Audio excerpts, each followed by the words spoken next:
Now then, this is, by the way, a picture that I've got up in the window, A4 size, with other pictures illustrating what the British government do. This is a child catcher. He's caught his little children in this cage and he's off to Parliament. And underneath I've put a commentary of what the British government does. Right under this picture. Stuck it in the front window. Along with Donald Duck. Vote for Donald Duck. He gives a quack. Parliament doesn't. And I have seen on occasions councillors walk past and what's going on here?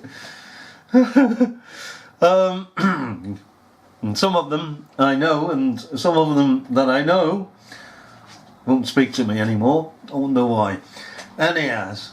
Sod them. Just want to poke right some of the strange, odd, whatever you like to call it, thinking that has been going on concerning murder. Okay?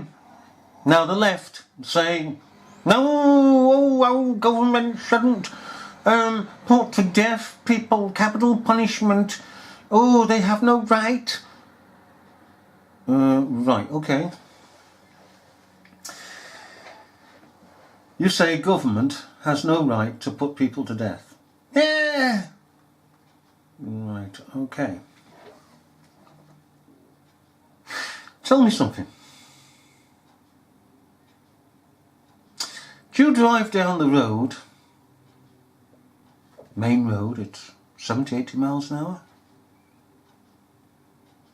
No? Why not? What's the speed limit?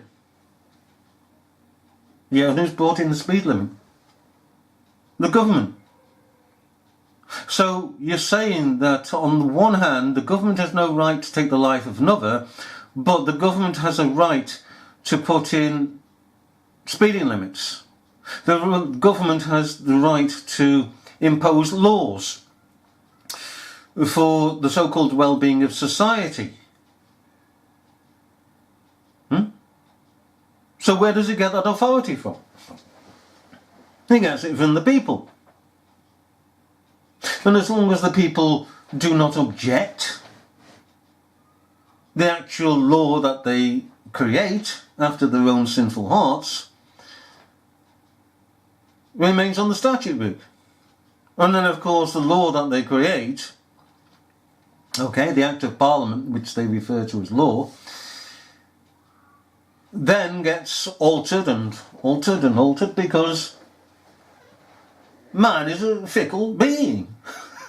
And when you get to Parliament, after they buggered all these children and swindled the taxpayer and gone down to Madam Whiplash's and all the picking rest of it, the duck houses and the expenses being robbed, the just absolute wickedness of these people that are putting laws together. So how can you be bent and put a straight law? And I'm only just referring to this as they refer to law. We know that it's legally it's Acts of Parliament, okay? But how can they? They can't. That which is bent cannot go straight. So it's bound to be, oh, we messed up here, we messed up there, we messed up there. And this is why they have a picking debate.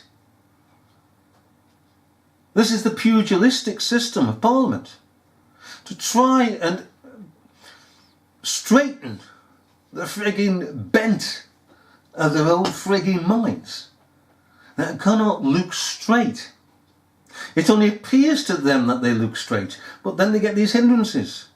Because they can't see straight. They can't pick and see straight. So they have to argue it out and come to a decision. Even then, when they come to a picking decision, it goes through all this yellow papers and so on, and it goes to the House of Lords, another bent body.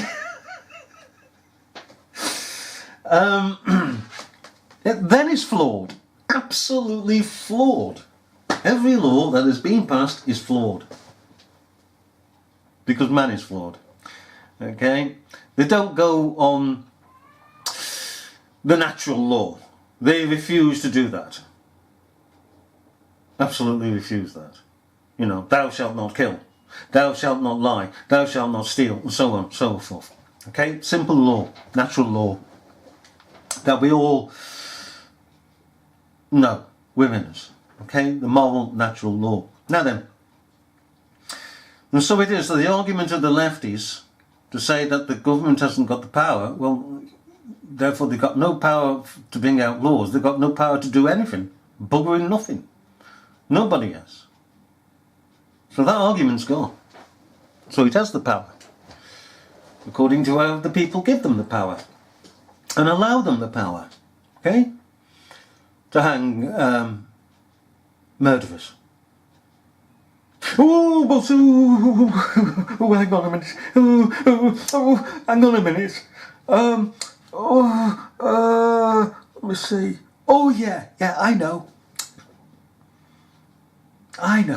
The Guildford Four and others, wrongly convicted. They would have hung. Oh, they would have been roped. If capital punishment was in being, there you are, we've won the argument.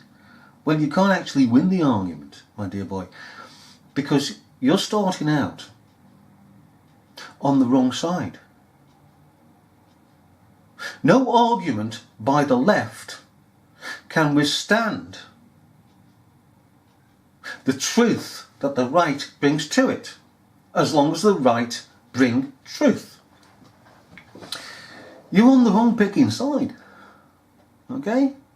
Yes, it is true, and it is accepted as historical fact that persons have been wickedly, absolutely wickedly stitched up by corrupt police officers. Not all police, but corrupt police officers, sergeants, detectives, have stitched people up. And because of it, they've got forensic analysts to read statements in serious cases. They've had to put pigging cameras in. They've had to put video, rather tape machines in.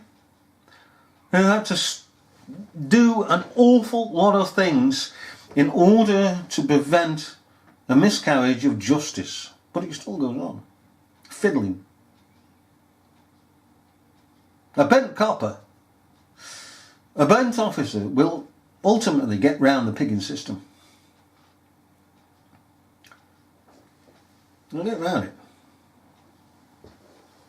And people will. And they continue to be imprisoned falsely. Now, to all intents and purposes, the left win on that, but they don't when you come to the truth. And this is the way that things should be. First of all, in order to prevent miscarriage of justice, the adversarial system that we have today should be put on the bonfire immediately. Burn the buggering lot. Because it is a pile of useless rubbish, basically, to put it mildly. Absolute shite. The judicial system began as a failure, continued as a failure, and continues as a failure. And is only admired by those who are engaged and love rhetoric. This 2 and 4th game. All right, I'll prove you wrong. Bang, bang, bang.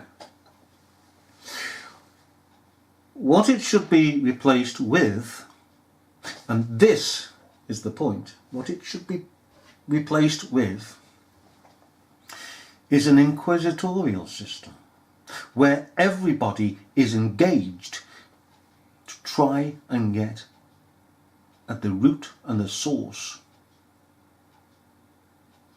of the evidence against a person. Because life and death is a serious matter. Not I nearly swore then, not a pigging game between two pigging barristers and a sodding judge and the rest. That's an awful game, and anybody will tell you that's a pigging awful game. Somebody's life holds in the balance because of that, playing games. Well, you may say, well, how do you stop people fabricating evidence? Hang on a minute.